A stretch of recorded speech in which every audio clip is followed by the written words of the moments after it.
Assalamualaikum warahmatullahi wabarakatuh. Seperti biasa, saya ingin berkata, Malaikat Jibril cakap dekat saya, suruh cakap dekat korang. Sebab korang tak pernah bual dengan Malaikat Jibril, korang tak boleh cakap dia tak wujud. Saya hanya cakap satu je, sebab korang tak layak, korang tak boleh cakap, jangan bagi tahu dekat orang. Seperti itulah orang Islam ada, saya bagi tahu dekat dia kan. Sungguhnya kahwin tidak sah. Dia cakap dengan saya, jangan bagi tahu kat orang. Sungguhnya mereka ni tak faham, saya ni seorang yang dah mati. Saya ni cakap dengan orang, berapa jijiknya saya rasa dengan orang-orang yang kata jangan bagi tahu dekat orang ni. Saya nak ludah dekat orang. Itu najis saya rasa. Sungguhnya Tuhan tidak berisah kepada siapa pun.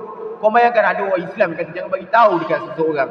Bayangkan berapa menyirapnya saya. Sungguhnya kan, saya berdoa kalau boleh masukkanlah dia ke neraka. Begitu menyiraplah saya ni seseorang yang memandang derajat wanita ni terlalu tinggi sebenarnya. Sebab saya ni seorang yang dah mati. Saya ni hidup kembali. Ya Allah bagi peluang untuk sampaikan ini benda. Saya ingin kata dekat orang, peluang macam saya ni tak semua orang dapat. Saya nak katakan, begitu menyiraplah saya bila saya nampak orang-orang yang klaim mereka ni Islam kan, tapi tak faham apa itu derajat. Semuanya derajat tertinggi kat Islam ada. Tapi orang-orang yang klaim diri mereka Islam tidak memahami. Saya 3 kalimah syahadah je saya cakap dengan korang. Hujan di sekeliling saya.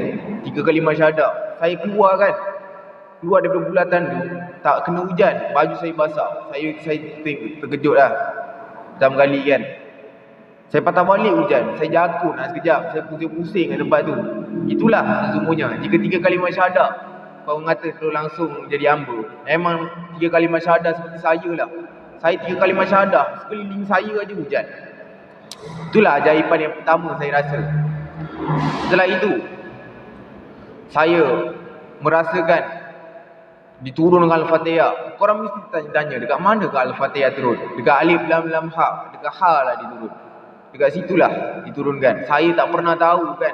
Sekali saya dah tahu lah, saya tahu kat mana Al-Fatihah ni semua diturunkan. Saya hanya ingin nak kata dekat korang, saya bagi tahu macam gini kan. Sakit kepala yang nak tahu. Sebab saya cakap 3 minit je. Saya tak suka pun selama-lama. Bukan korang dengar dengan benar pun.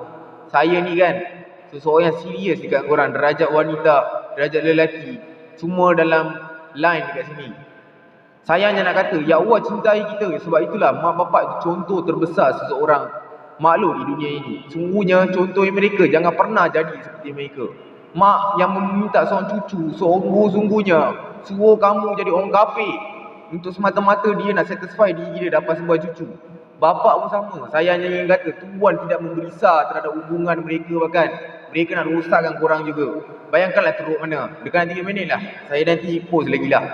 Saya hanya ingin kata nanti saya selu-selu